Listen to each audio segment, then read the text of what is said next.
Welcome back, everyone. I finally watched Spider-Man Brand New Day, and let me tell you, I was in a small theater, but it was a packed house running premium format. All right, let's get into my full breakdown of Spider-Man Brand New Day.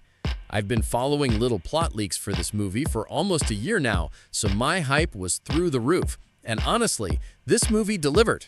I'm going to walk you through what happens in this film, and I'll also get into the one thing that genuinely let me down.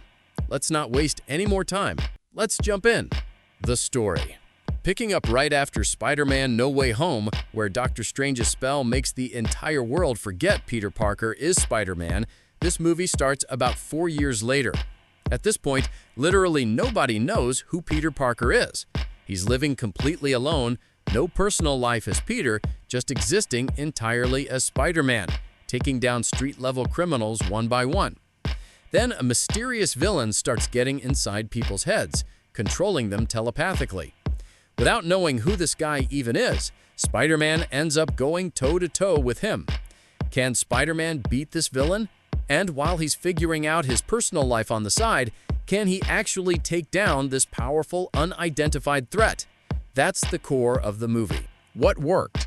Tom Holland's performance. Hands down, the best thing about this movie.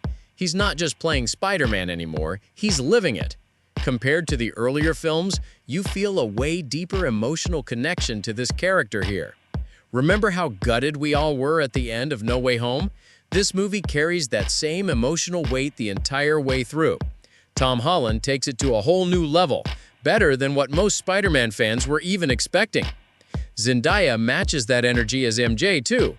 Her performance holds its own right alongside his.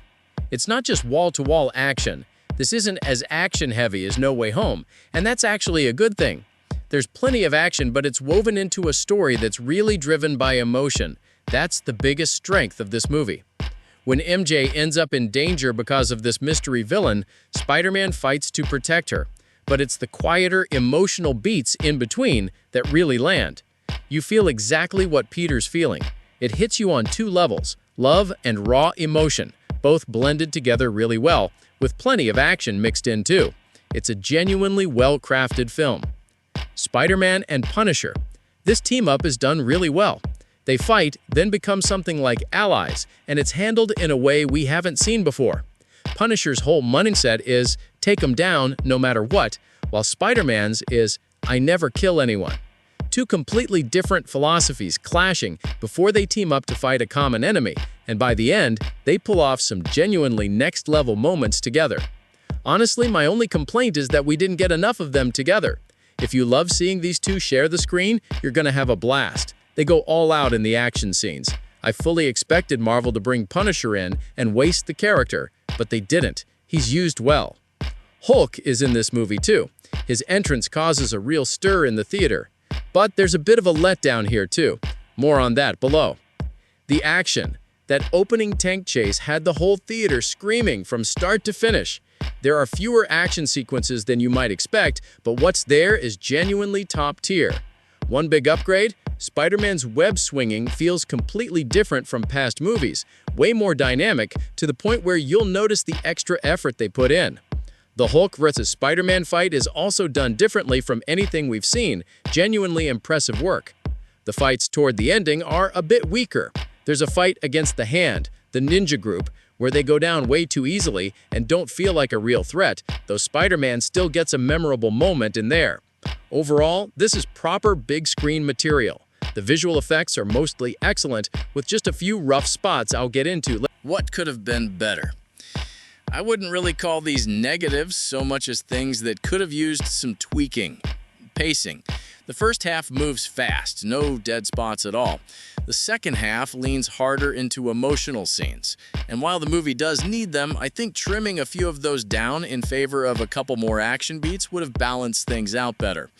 I don't want to say too much more without spoiling things, but yes, there are a few pacing dips here and there, especially during the climax, where the movie builds up energy and then dips again a few too many times. The villains are underused. There are several villains in this movie, but none of them are used to their full potential. Even the main villain's backstory, why he turned evil, where his powers came from, isn't explained clearly.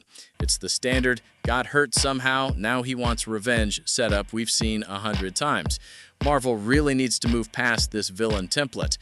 To be fair, the movie does have real motive material to work with, it's just not developed strongly on screen. He is genuinely powerful, though, and does some seriously ruthless things. There's one scene in particular where, during a very emotional moment, he does something so brutal, it makes you question if he has any conscience at all. That part works. What doesn't work as well is the thin backstory. His origin and motivations needed more room to breathe. Going in, I expected a ton of villains, but really, there are only two major ones, and neither gets enough weight. By the climax, the main villain has a change of heart and realizes what he did was wrong. That's essentially how it wraps up. The post-credits scene, this one genuinely annoyed me. Fans waited 4 years for this movie. We wanted something worth celebrating at the very end. Marvel, if you're gonna include a post-credit scene, make it count. I expected something big, and that expectation just wasn't met. What we got is extremely minor. There's a lot of potential in the concept, but the execution felt weak and lazy. Honestly, that's the one thing I can't get past. You could compromise on other things, Marvel, just not that.